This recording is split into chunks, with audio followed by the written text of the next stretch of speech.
নমস্কার বন্ধুরা, চলে এসেছি আবার একটা স্বাদের নতুন ভিডিও নিয়ে। তোমরা তো দেখেছো, দুটো ভিডিও আমি ছেড়েছি। তো এটা হলো গিয়ে পার্ট 3। তো কিছু কিছু ভিডিও দেওয়ার ছিল যেটা দেওয়া হয় নাই, তো এই ভিডিওতে আমি দিয়ে দেব। তো তোমরা বলো আমাকে কে কোথায় থেকে দেখছো, আর আগের ভিডিওগুলোতে তোমরা অনেক ভালোবাসা আমাকে দিয়েছো। আমি খুব খুব আনন্দিত হয়েছি। তোমরা অনেক অনেক অনেক ভালোবাসা আমাকে দিয়েছো, আমাকে এরকমই ভালোবাসা দিয়ে যাও, আমি এটাই চাই। আর যেহেতু এখন তোমরা জানোই আমি বেশি কিছু ভিডিও ছাড়তে পারছি না, যেগুলা ভিডিও আমি টুকটাক ছাড়ছি ওগুলাতে তোমরা প্লিজ আমাকে একটু সাপোর্ট করো। তো দেখো, আমাকে এখান থেকে উঠানোর পর আমার কাকিমণিরা এসেছিলো, তো ওরা আমাকে আশীর্বাদ দিয়ে দিচ্ছিল। ভিডিওগুলো অনেক উল্টাপাল্টা হবে, তোমরা কষ্ট করে একটু দেখে নেবে, কেননা ছোট ছোট বাচ্চাদের হাতে আমার ভিডিও করা গুলা তোলা। দেখেছো আমি সবসময় ভিডিও করে থাকি নিজেই, তো এখন আর আমি নিজে কিভাবে করব। আমার এই যে ছেলে করেছে এই ভিডিওটা, হয়তো বা না হলে বোনের মেয়ে, যে কোনো কেউ একজন করেছে। তো ওরা ভিডিওগুলো কীরকম করতে হয় সেটা ঠিক মতো ওদের জানা নেই, তার জন্য এরকম হয়ে যায়। তো তোমরা তার জন্য কেউ আমাকে স্কিপ করে যাবে না, প্লিজ একটু পুরো ভিডিওটা দেখবে। আর ভালো লাগলে লাইক, কমেন্ট, শেয়ার করবে আমাকে। তো এই দেখো আমার দিদি আমাকে দিচ্ছে, তোমরা তো চিনো এই দিদিকে, রুমা রুমা দে সেন। তো ও আমার ভিডিও ছেড়েছে, আমার স্বাদের ভিডিও, ও এসেছিলো আমার স্বাদে। তো এই দেখো আমার আরেকটা বড় দিদি, আমার কাকাতো বোন। তো ওরা দুজন মিলে আমাকে আশীর্বাদ দিয়ে দিয়েছিল। তারপরে অনেকজনে দিয়েছে, সবগুলো আর করা হয় নাই, টুকটাক যাকে সামনে পেয়েছি ওকে বলেছি করে দে, তো করে দিয়েছে। যেহেতু আমি তো আর সেই পরিস্থিতিতে ছিলাম না যে আমি ভিডিও করব, একা হাতে তো আমার আর হবে না, তাই তো আমার আরেকজন বৌদি অসুবিধার কারণে আসতে পারে নাই, তো আমার জন্য মিষ্টি পাঠিয়েছে। তো ওই মিষ্টিটা আমি খেয়েছি একটু। তো এই যে আমার দিদি আমার জন্য মিষ্টি এনেছে, ফল এনেছে, কি কি জানি এনেছে, শাড়ি এনেছে, এগুলো দিচ্ছিল। আমি বলছিলাম এগুলার কি দরকার, তো সবাই আদর করে আমাকে কিচ্ছু না কিচ্ছু দিচ্ছিল। তো আমার একজন বৌদি এসেছিলো, এই যে ওরা হলো গিয়ে, আমি সবসময়, আমার তো জানোই তোমরা, দোকান আছে, দোকানের জিনিসপত্র ওদের দোকান থেকে আমি কিনে থাকি। তো উনি এসেছিলো সন্ধ্যার সময়, এসে আমাকে আবার শাড়ি পরিয়ে তারপরে বসিয়েছিল। তো আমি আর নিচে বসি নাই, উপরেই বসেছিলাম। তো উনি দিয়ে দিচ্ছিলেন আমাকে একটু আশীর্বাদ। আর উনি হচ্ছেন আমার এক সম্পর্কে বেআইন, তো উনিও দিচ্ছিলেন আমাকে আশীর্বাদ। তো এটা হলো গিয়ে সন্ধ্যার সময়ও অনেকজন লোকজন এসছে। অ্যাকচুয়ালি দুপুর 1টার থেকেই শুরু হয়েছিল প্রোগ্রাম, রাত্রে 11টা পর্যন্ত মানুষ এসেছে। তার মধ্যে থেকে আমার আর অপশন নেই, আমি তো সবাইকে বলতে হবে, সবাই খেলো নাকি। আর আমার বরকেও তোমরা দেখতে পারবে না ভিডিওতে, কেননা ও অনেক ব্যস্ত ছিল, একটুকু সময় করতে পারি নাই।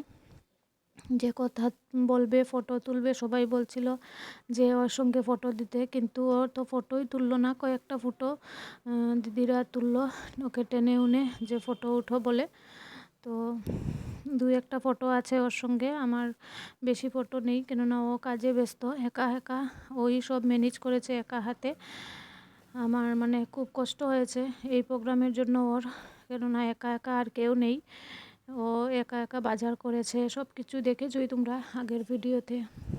ঘরের যেগুলো কাজ ছিল সেগুলাও করেছে। তো দেখো এখানে বাচ্চা পার্টিরা খেলছিল গেম, দেখো এখনের বাচ্চারা, আমরা আগে বাইরে গিয়ে খেলাধুলা করতাম, তো ওরা সবাই মিলে মোবাইলে গেম খেলছে। আর আজকে আমি আর কিচ্ছু বললাম না কি করব, কেননা শান্ত রাখার মতো আর উপায় ছিল না, আমার ঘরটা ছোট। তো ওই দেখো সবাই এক বিছানায় বসেছে কষ্ট করে। আর ওই যে গুনগুন রাগ করছিল, কেননা ওর সোনু দাদা আজকে ওর সঙ্গে ছিল না। তো ওই যে আমার 2 দিদি, ওরা কথা বলছিল। তো পাশের ঘরের দাদা ওরা খেতে বসে গেছিলো। আরেক ভিডিওতে আমি খাবার ভিডিওগুলো দিতে পেরেছি না, কেননা অনেক লং ভিডিও হয়ে যাচ্ছিলো, তাই। তো তোমরা আমার কথাগুলো আস্তে আস্তে শুনছো, তো বুঝতে পারবে কেন শিগগিরই ভিডিও আসতে চলেছে, কেন আমি এত লেট করে ভিডিও দিচ্ছি, আর আমার কথাগুলো এত আসতে কেন সেটাও বুঝতে পারবে। ভিডিও আর দেওয়া হয় নাই, কেননা এইগুলা ভিডিওই দেওয়া হয় নাই, তো পরের ভিডিও কীরকম ছাড়বো, আর ছাড়া হয় নাই। নেক্সটে আসছে অনেক ভিডিও তোমরা দেখতে পাবে, যেগুলো তোমরা অজানা ভিডিও। তো সবাই মিলে বসে গেছিলো, এই যে আমার দেওর আর পাশের ঘরের দাদাও বসে গেছিলো খেতে। তো সবাই খেতে বসেছিল, আর আমার বর তো ওই দিন খাওয়াই হয় নাই, সবাইকে মানে ম্যানেজ করতে করতে ওর আর খাওয়া হয় নাই। সন্ধ্যাবেলা একটু যাও খেতে বসেছিল, তো মানুষ এসে গেছে, তো উঠে গেছে, ও আর খাওয়াই হয় নাই ওই দিন।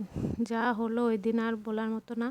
আমার ছেলেও সারা দিন খায়নি, পুরো লাস্টে সবাই যাওয়ার পরে সন্ধ্যার সময় যখন একটু ফাঁকা ছিল তখন ও খেয়েছে একা একা বসে, দেখতেই পাবে তোমরা ভিডিওতে। তো এটা হলো গিয়ে আমার আরেক দেওরের ওয়াইফ, ওরাও বসেছিল। আর এটা হলো গিয়ে আমার এক ফ্রেন্ডের মা।